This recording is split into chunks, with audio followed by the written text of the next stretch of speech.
Someone brought it up in the last video about the 10-hour mode on the DVD recorder, how bad it looked, and I thought, you know what, this would make a great idea for a new video to check the different speeds out on recorded DVDs. So today I'm going to just do a little experiment here. We're back on this one, and I'm not going to fix this just yet, and it has developed another problem. I've just noticed that it only seems to have an output on the right channel now. It was like when I plug a stereo signal in, it doesn't matter whether I plug it into the left channel or the right channel, I only hear it out of the right channel. Only on the front input. The rear input's still not working. And this will be something I'll look at some point. But I figured, you know, for the hell of it, I'm going to record a high quality video. And I'm going to do it in the 1 hour, 2 hour, 4 hour, 6 hour, 8 hour, and 10 hour speeds. So we can compare the quality. I'll also then use my other Toshiba DVD recorder, and we'll do the same thing on its 1 hour, 2 hour, 4 hour, 6 hour, and 8 hour speed. It doesn't have a 10 hour speed.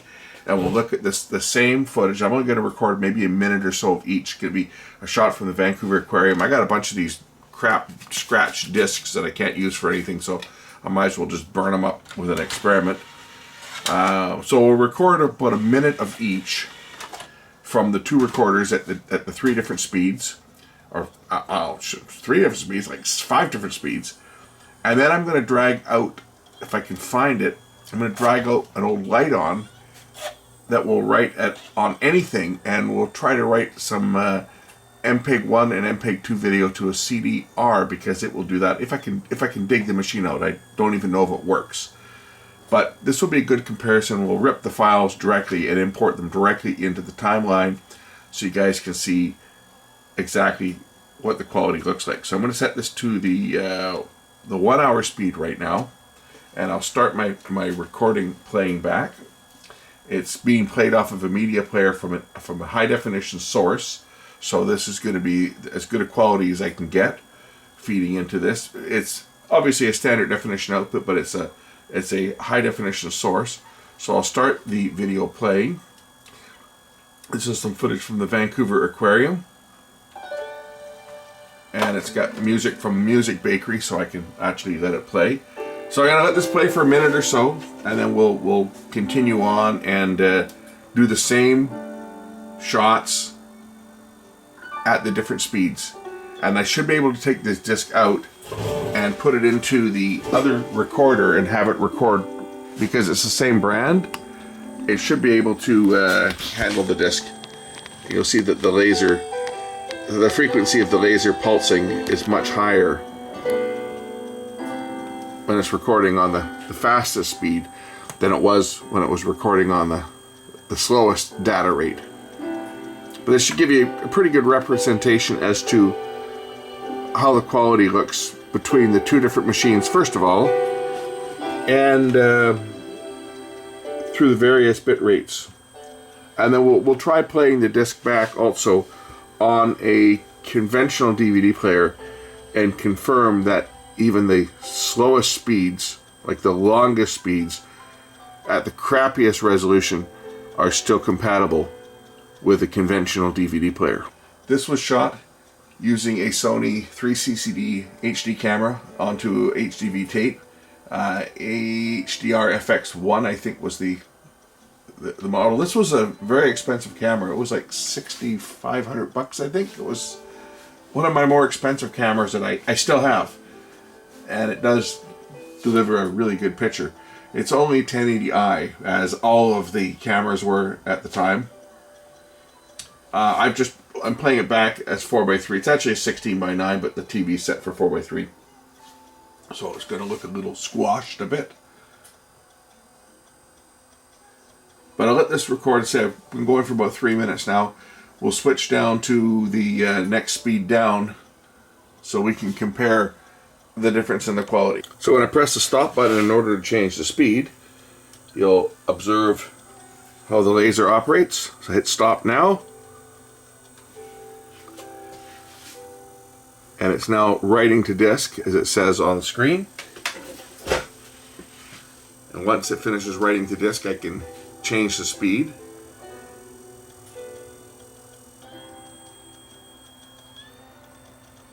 says it's at 100%. Okay, so now it's ready to go. I changed the speed to the SP speed, and I'll hit record. So I just hit record, and it started the recording, but it actually hasn't started burning anything to disk just yet. The buffer is loading up.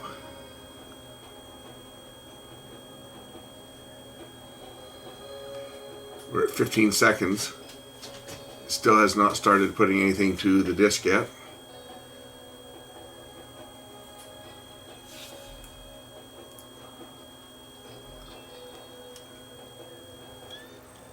There it goes. Okay. Now it's starting to dump. 30 seconds is what it buffered before it actually started writing to disk. I had a little disaster here yesterday when I was at work, which will be future videos. I'm just kind of procrastinating when I should do it. We had a major power event yesterday here, around 3 o'clock, I guess, in the afternoon, right when everyone was cooking Thanksgiving dinner. Because you should have seen all the angry messages that popped up on Facebook almost instantly about people's turkey dinner being ruined. A goose or an eagle or a duck or something decided it wanted to land on the primary feed and caused a short. But not only did it cause a short, it caused a major power event that knocked out my power for about an hour, and all the surrounding neighborhoods were knocked out of power for about an hour. And when the power returned, I have a dead monitor. A backlight's been blown in a monitor I was using for my security cameras. And my nice vintage THX rated Onkyo receiver, not the one that I did the light bulb treatment on. That one's since been retired. I did that a number of years ago, and it ran fine for about 3 years. And I found another one that was THX certified, and I've been running that. Well, that one's now dead. It won't, well, it'll turn on, but it won't turn off. It won't change modes.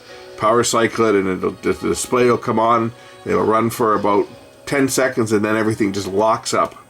So I have no home entertainment system, which is making me real happy. So that's one that I got to rip out of the cabinet and repair, and I'm kind of procrastinating on that because I know how much work it is to take it out of the cabinet, but I'm going to have to do it because I can't watch TV.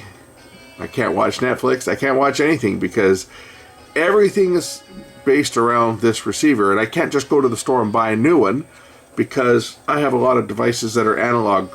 I have a lot of analog inputs on it.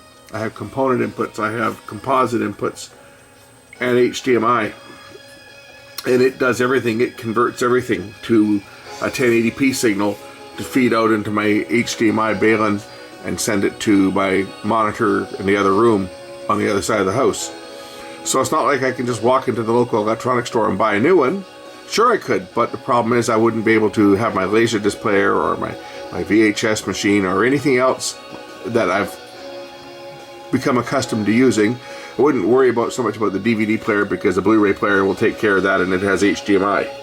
But any of the devices I have that don't have HDMI, I'm kind of facing a dilemma that I'd have to either buy an HDMI to or AV to HDMI converter, or not have the equipment in use, and I would like to still be able to use my equipment. Okay, let's just stop this now. Hit the stop button, and it will do the same thing, I'm sure. It'll write the end of the session and then go back to the table of contents. So I'm going to have to look at my receiver and see if I can get it to run.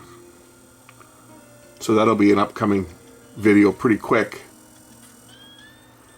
This week for sure. Probably even today or whenever I get around to it. I'm kind of, say, procrastinating doing it now just because I know how much work is involved to take it out of the cabinet. It's ready to record the next session, so we'll drop the speed again. This time we're going to go to the what would be the 4-hour speed and hit record. Okay, just hit record. And it's obviously going to buffer again and go through the same procedure as before. But anyway, and then I've got my my security monitor that the backlights have been blown out on. So definitely caused by the surge. I'm starting to think maybe a lot of these TVs, the backlights are popping where you pop a single backlight, happen during a power event when they're on. Because my monitor was on, my son was at home when it happened, and said, yeah, the lights kind of flickered and flashed and then the power went out. He says the monitor was on when it went out, and then when the power came back, I tried to turn the monitor on, and well, the monitor turned on, but no backlight. So we'll see whether it blew the power supply or blew a backlight in it, and get that one up on the bench too. See if I can get that one going. There we go. This time it took a minute, so it buffered for a minute this time before it actually started recording. One thing that a viewer asked in the prior video relates to disk speed. From my observations on these machines, on record, they tend to run the disk at a constant speed when they're recording. On playback, yes, the disk speed starts out fast and it slows down as the laser moves to the outside of the disk. That's what's also known as constant linear velocity, and all CD players do the same thing. Because you want the readout speed to be constant, you speed the disk up when the laser is in closer to the center, and you slow it down when it gets to the outside. The other mode is called constant angular velocity, or CAV, which Laserdisc used. They would work on both, and you've got double the recording time with CLV versus CAV, which is why they developed it for Laserdisc. All CDs and DVDs use a constant linear velocity for playback, but recording is different. Right, the recording is different. The recording speed, the disc is kept at a constant rate, and the data is buffered and clocked out and written accordingly. So the laser, when it's writing, as you notice, it pulses on and off. So it'll write a burst of data and then move on and record the next burst of data as the buffer fills up. It's been going for 2 minutes now, and as you can see, nothing has started to write to the disk just yet. That gives you an idea of how big the buffer is versus the data rate. Because in the SP, or not the SP, the XP speed, it only buffered maybe 15 seconds. I'll confirm that when I go back to the XP speed for the next segment, because I know the SP speed, it buffered 30 seconds, and then it buffered a minute, then a minute and a half, then 2 minutes. We're at the 2 minute and 30 second. Looks like 2 minutes and 30 seconds is what it buffers for this one, because now it's starting to record. But you can see how write pulses are compared to the read. It's only writing when the laser flash is bright, and you can see how much slower it is. So I'm going to stop this recording now, and then we're going to go back to the SP speed, or sorry, the XP speed, and I'll get a different recording, one that's got lots of motion, and we'll just record a couple seconds of clips on that, and then go to the other recorder. If I were to remove the disc now, which I will, we can examine what's been written to the disc. Because it's not finalized at this point, you'll see areas of the disc where there's nothing written. So if I hit eject, it stops the disc. It'll kick the disc out. Now we can look at what's been written to the disc. Nice scratch disc, isn't it?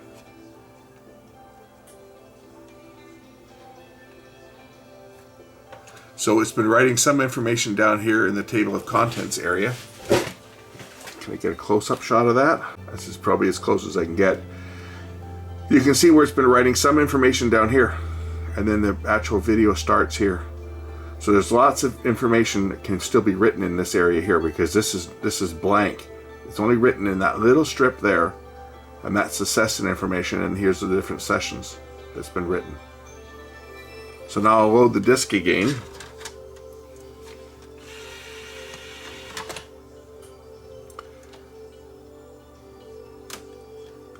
It figures out what type of disk it is. It'll read the current information off the session so that it knows what's on the disk, and now it's ready to start recording again. Well, showing it's loading still is what's showing up here.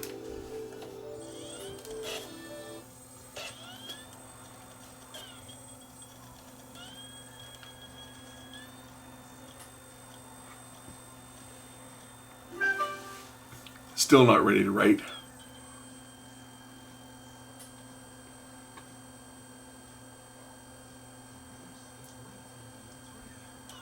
And now it's ready to go.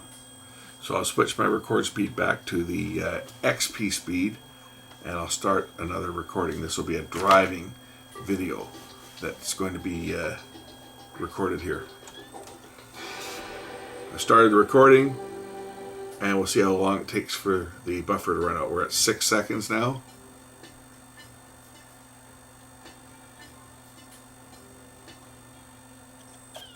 "15 seconds. There we go. And now you see the frequency that it's writing here. Much more frequent writing than it was in the other speeds. You can see the sessions that have been recorded. There's some, looks like there may be an error there because the disc has got scratches. Scratches are more of a problem when you're writing to the disc than reading from it, because it causes a shadow which doesn't get written to. And that's why these discs are just kind of being destroyed by writing to them, just because I could never put anything on them, right? They got to be pristine when you burn them.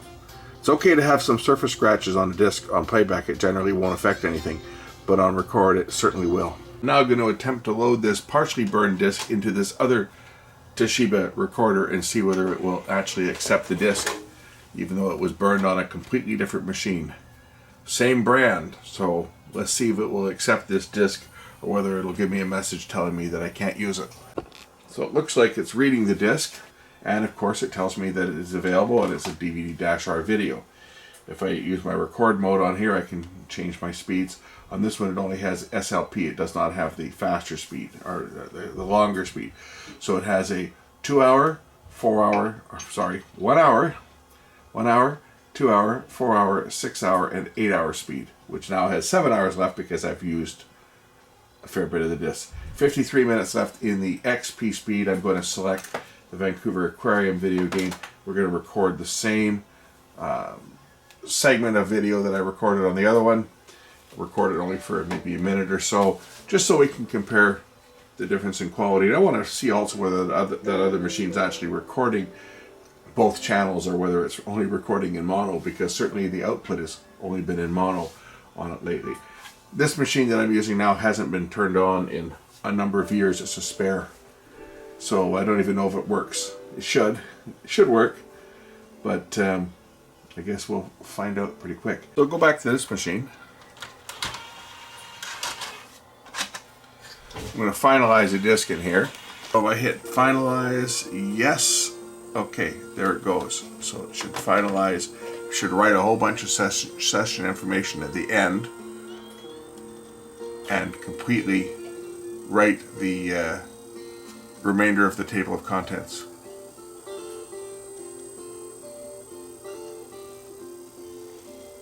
If I were to lose power, the disc would be ruined. Now it's writing the table of contents in the lead-in area.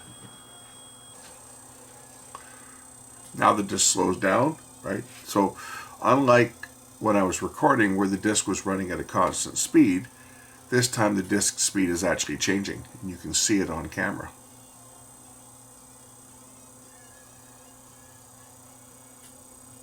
Looks like it's reading back the information it recorded to verify it. Still sitting only at 26% complete. Okay, now it's done, and I have my menu of all the different titles that were recorded on the disc. We're going to take this disc out now, and we're going to put it in a regular, didn't sound healthy when it stopped there, did it? We're going to put it in a regular DVD player, but now if you look at this session, it's completely written. There's no gap there. Before there was all this area wasn't written, it was just a little thin band. And now you can see that that entire information has been written, as well as the lead out area here has been written as well. The rest of the disc here is blank, and it can never be written to because the session's been closed. That's it for this disc. It's permanent. This is the little player I'm going to play this on. This unit, it has so many uses for me. It's too bad it only has a couple controls on the front. It'll play back both standard definition and high definition MTS, MPG, MP4. It'll play back pretty much any of the video formats in both standard definition and high def. through the USB stick. I use this quite often when someone gets me to digitize a film or something, usually like Super 8 or 8mm film. They want to digitize and they want a DVD copy. I usually digitize it to their memory stick, and then I plug it into here and play it back on this because it's got conventional analog outputs on the back, and then I can record that straight onto my DVD recorder and give them a copy. That way I'm not rendering it out twice. It's a lot faster. Open, close, put the disc in. We're going to see if this will play all the different formats on the monitor. And we'll also, of course, rip it directly so you can compare the quality and the frame size, etc., etc. once I get into editing. So it's loading the disc now. Let's see what we can play. 1 hour recording. And for whatever reason, it's decided to reformat it. Oh, you know why? Because I gave it a 16:9 recording. And it recorded it in 4:3, so it's changed the aspect ratio. If you notice, it's squished the picture a little more. But that's the first one. That's the 1 hour speed. Looks pretty good. The next one is the next recording, which was the SP, or the 2 hour speed. I don't see really any artifacting in the picture there. Next one's the 4 hour speed. Also looks pretty respectable. I don't notice any degradation in the picture that much. We get to the 6 hour speed. Yes, we are going to notice it here. And we definitely do notice it. If you look at some pixelation in the fish there. We can examine this more when I import the files. The next one is the 8 hour speed. And it plays the 8 hour as well, and it's even more pronounced, the roughness of the picture. And this next one should be, as you can see, look at, you can see the lines, you can just see it. Looks like blocks in the picture. Look around in here, it just looks horrible. The next one will be the horrendous 10 hour speed, and that is the 10 hour speed, and it is even worse. But it is compatible. So even recording at that 10 hour speed, it plays in a regular DVD player. And that was the whole purpose of this little test. We'll go to the next one. This should be the driving one, which it is. This is the 1 hour speed. I want to see how it handles fast motion. So of course the 1 hour speed is going to handle motion just fine, no problem. Same with the 2 hour speed. There's not going to be any issues. In the 2 hour speed, motion gets handled just fine. 4 hour speed. Okay, we're losing a little bit of resolution, and the encoder's having a little more of a difficult time to keep up. Notice that right on the edge of the road there, the side, it is certainly not as clear. This one here will be the 6 hour speed. This was the 6 hour. And you notice there's not much detail there. Sure, on still shots there is, but anything that's moving, it's looking pretty atrocious. Do we go to the 8 hour speed? There's the so-called 8 hour speed. And it is even worse still. Am I getting... Oh, it did record in stereo. So that's interesting, because I wasn't getting any output on the left channel, but it did record it in stereo, so it's... Maybe the jack has come loose on the back of it. This should be the 10 hour speed. Yeah, this is the 10 hour speed. I had to start the video over. Oh my God, look at how bad that is. That is just unwatchable. That is so bad.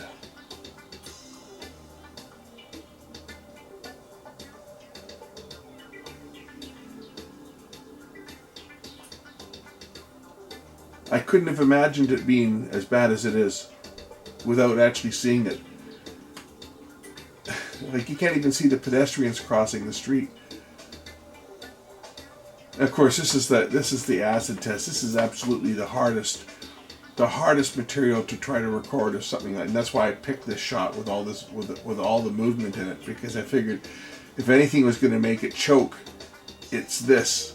Looking at images that are relatively stationary aren't so bad, but that was just horrendous. I think I did another recording. I hit the button a second time there, so we'll move on. The next one here is this is the recording from the other recorder, and as you can see, even though I started the disc on one model, I was able to pick up on the others, and the picture quality off this one is excellent. I also noticed that it's not resizing the picture. This is playing it correctly. You notice the aspect ratio. If we go back to the first one, if we go back to chapter 1, we'll notice that it changed the aspect ratio of the other machine. This one was able to detect that it was a 16:9 recording and record it. And if I put the TV in 16:9 mode, it would probably display it in 16:9.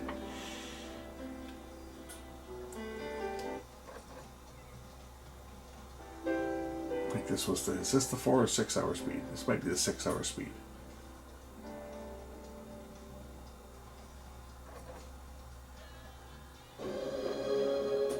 That's the 8 hour speed there.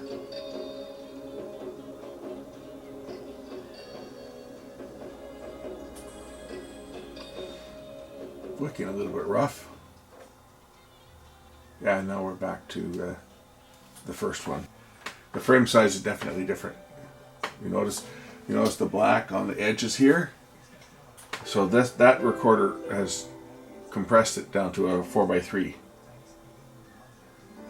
Squeezed it in. If I go back to that same shot off the other one, see the full. It's not cut off like this. That's the different machines. Anyway, this was kind of an experiment to see if a regular DVD player could play those really slow speeds. And they can. You guys remember this DVD recorder? This was a real popular one sold by Costco. I don't even know if it works. This can record on anything. It can record on CDRs as well. It can record audio CDs. It can record VCD. It can record SVCD. And it can record DVD. And we're going to try this out. This one was given to me. I have one like this. I got it when it was new. And mine has become problematic. But when it recorded, it actually recorded a very good picture. We're going to see if this one works. I've got the remote for it, so I can control it. And we're going to try recording different things, including an audio CD. Because I figured, why not? So let's start out, first of all. Should we start with a DVD? Let's start with a DVD first and see if it'll actually read this disc and let me record a DVD. And I'll record the same type of clips that I did on the other one in the various speeds that this one has, so that we can compare this one. This one I can't really show you the drive inside it because it's a computer drive. These ones actually used a computer drive for their recorder. And now it gives me the invalid disc. It doesn't like my disc. It probably ruined it. I'll try a CDR. We'll try a CDR and see if I can do a video CD or a super video CD. Maybe I'll have better luck with that. Or maybe this unit is just shot. That one didn't appear to work. I do have another one. See, this was the claim of this one. Right? Capture all your footage, TV programs, video footage onto DVD plus or minus discs and CD recordable media with all right technology. So this one here is now on. I don't know whether this one works either. Probably not. We'll try the DVD first.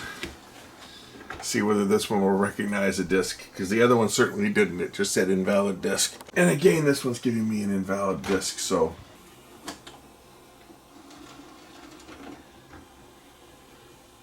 I don't even think it wants to accept the disc anymore. I think the belts are worn out on here as well. Okay, well, I guess that experiment's done. Thanks for watching.